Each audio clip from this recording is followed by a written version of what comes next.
How to filter words on TikTok. Hello and welcome back, everybody. In today's video, we are providing you with a step-by-step tutorial to do so.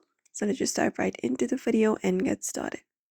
We can start by directly opening up the TikTok application. Just tap on it to open it up. And once we open it up, we can head over to our profile in the bottom right corner to access our profile page here. Now within our profile, we can look out for the menu option, which is in the top right. So go ahead and tap on it to access our menu, and from the section we can select the option of settings and privacy and open it up.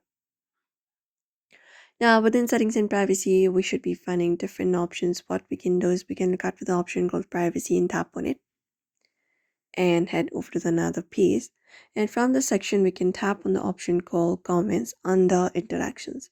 So go ahead and find it up and tap on it. And once we find it up, we can basically go ahead and filter specific words. So for that, we can find this option called filter specific words. We can tap on it.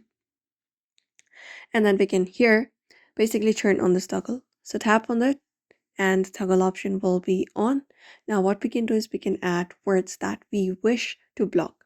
So in this section, we can just go over and add in words, something like this, for example, and basically type in comma to separate it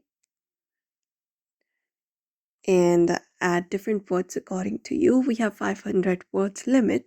After that, you can just go over and save the changes, and it will directly filter out those specific words to remove specific videos or hashtags from your For You feed, including those words. You can just go over and use this method right here, and it should do it. And that is it, everybody. That is how you basically manage your experience by filtering unwanted spam or offensive content on TikTok. So we hope this video was helpful. Give this video a like and subscribe for more.